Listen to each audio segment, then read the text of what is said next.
Здраво, ова е 380-тото издание на Видеологија со Златко Ѓелевски, дигитален краток осврт за актуелни филмски остварувања, односно спонтана критичка анализа која е збир на први впечатоци илустрирани со подвижни слики.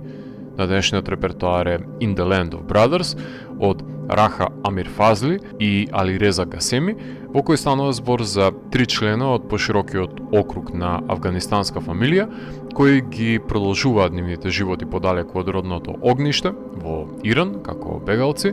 не знаејќи дека ги чека децениски обид за стекнување на нивниот нов дом. Земјата на браќата, како што е условен Иран во медиумите, ќе се покаже дека една приказна прераскажуваат во јавноста, а сосема друга кога е во прашање допуштањето за интегрирање на доселениците во нивното општество. Филмот е сегментиран на три поглавја, што значи функционира како своевиден омнибус, а заедничката нишка на ликовите е нивното потекло од иста фамилија, меѓутоа настаните се ситуирани во различни децении, за да може да се запознаеме со ликовите и да го следиме нивниот долгогодишен процес за станување рамноправен жител со староседелците во Иран. Во иранскиот етос никогаш нема да бидат почитувани бегалците и на секој можен начин ќе им биде посочено дека тие биле и ќе останат да бидат странците, дојденците означени со белегот на другиот, туѓинецот и слични формулации, што се разбира дека е потребен чинител за иранските власти да ја имаат сатисфакцијата да се почувствуваат добро со себе си, затоа што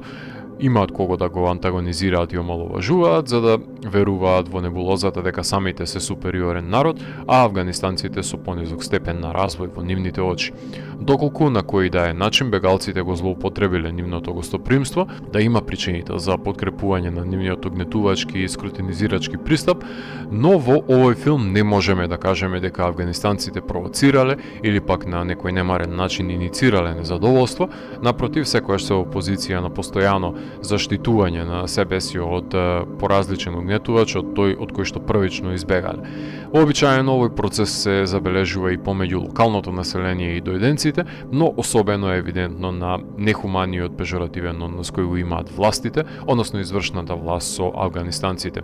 Не треба многу да чекаме за тоа. Првите индикатори за овој подчинувачки сооднос ги воочуваме на првиот сегмент, ситуиран во чекорот во новиот век, каде иранската полиција не само што наоѓа бесплатна работна рака од децата на доселениците кои ги збира после училиште, туку еден полицаец го има фрлено окото на момчето Мухамед, кое извршува физичка работа за него во станицата до тој степен што единствениот начин за бегство од таа незавидна ситуација, која неизбежно е да резултира во евидентно силување, го гледа во себе повредувањето пред останатите да имаат можност дополнително да го повредат. За мој вкус, најсилен и најдиректен показател на диспропорционалниот сооднос меѓу народите, а во тие околности прашањето е кому може да се довери жртвата.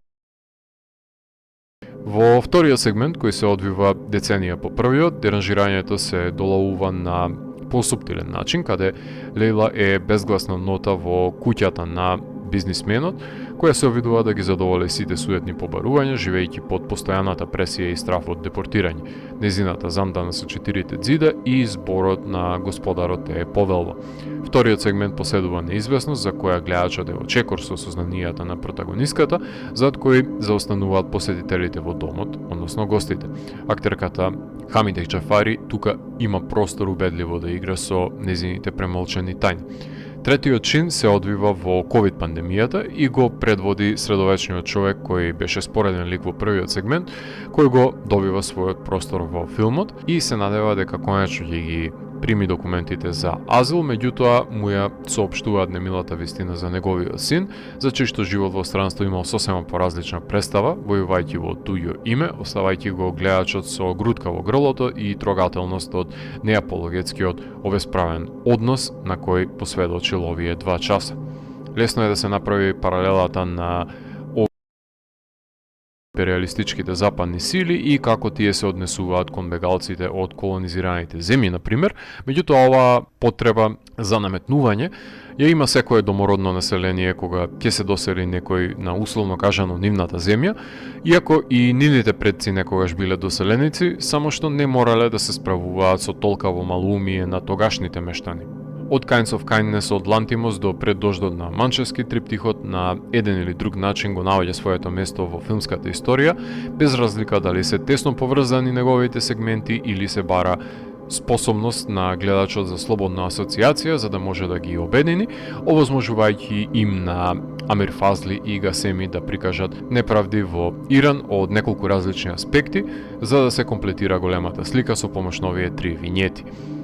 Неброени се филмовите кои ги пресликуваат несреќните животи на бегалците, но тие најчесто, како во случајот со Ио Капитано или Атлантикс, се обидуваат да избегаат во западниот свет, па затоа интригантно е да се види како тие се снаоѓаат кај западниот сосед, предводено на турчици и актери на кои премолчените трауми им се испишани на лицата. Кинематограферот Фаршад Мохамади во зависност од трите сегменти се приспособува на годишното време и просторот во кој се работи, односно во сивилото на полициската станица и белилото на снежната покривка го уловува главниот лик, заземајќи си поголема слобода со силните основни бои на светлата во ноќта во домот. Вториот има широка палета на боја поради разбудената природа, но последниот чин со болничките ходници и храмовите се задржува таа стерилна белина на пандемиската ера со нејзиниот контрапункт во облеката на ликовите, а сите сегменти се снимени на рак. Со оглед на тоа што е ирански натурализам од прашање, знаете дека музиката на композиторот Фредерик Алварес ќе има секундарна улога, неговото пијано и гудачка свита се присутни во елегичните транзициони сцени во првиот сегмент, по-минималистички дувачки винјети има во вториот чин, слушливи најчесто кога самуваат ликовите и најминималистички се можеби музичките интерферирања во третиот чин, наликтивки од гудачки фон, кој не дозволува да излезе на виделина, исто како и премолчената вистина за кога ќе се каже да бликне и звукот во последниот кадар. Монтажерот на филмовите на Фархади, Хајадех Сафијари, е заложен за структурирањето и течението на триптихот, кој во трите сегменти му нуди можност за осознавање на тајната, која само носечките ликови ја знаат на самиот гледач, а до крајот на чинот тие ја кријат од останатите и со помош на монтажерот ја одржуваат неизвестноста за незиното обелоденување на другите ликови на крајот на филмот, што може би алудира на предвидливоста, но остава простор за актерите да го одглумат криењето на тајната. Иранската режисерка и режисер Амир Фазли и Гасеми започнуваат да ги реализираат кратките играни филмови во 2010-тите години, со тоа што во првите филмови, ако Амир Фази режира, Гасеми глуми и обратно,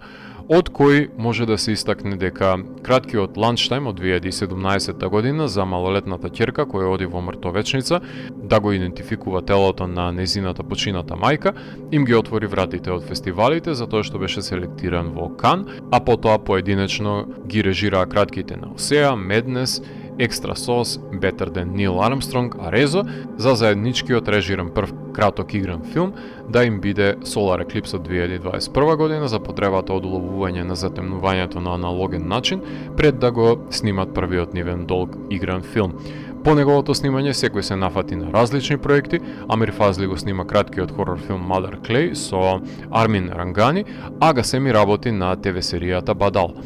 Заедно снимаат семејни мелодрами во кои ликовите се вовлечени во проблематични ситуации од кои не секогаш има излез со оглед на тоа во какво општество се одвиваат случувањата. Во In the Land of Brothers верувам дека остануваат некои недоречености од наравот на спротивставените народи загубени во превод и искрен да бидам едој чекав да дознаам што се случило со Мухамед Па и Лейла во полоцнежните сегменти, што е малку потешко покрај редуцираниот диалог во кој треба да се скријат тајните. Филмот ја имаше својата премиера на Sundance помеѓу драмите од интернационалната селекција, во која ја доби наградата за најдобар филм, а потоа беше прикажан на Карлови Вари, Камера Имаж беше награден и во Хонг Конг, а дистрибутери на филмот се Алфа Violet. Семеен филмски триптих, предводен од тројца афганистански жители на Иран, кои во различни наврати завршуваат во подчинета позиција во земјата на нивните браќа, каде домаќините се тие што неретко го злоупотребуваат гостопримството, а не бегалците, кои заменуваат физички со вербални угнетувачи. Ако морам да го евалуирам, тогаш In the Land of Brothers од мене има 4 од 5. Доколку ви се допадна 380-тото издание на дигиталната архива Видеологија, лајкувајте го видеото, споделете го и следете го каналот. Последнете и поснатите рецензии на виртуелната полица. Ви благодарам за вниманието. Поздрав!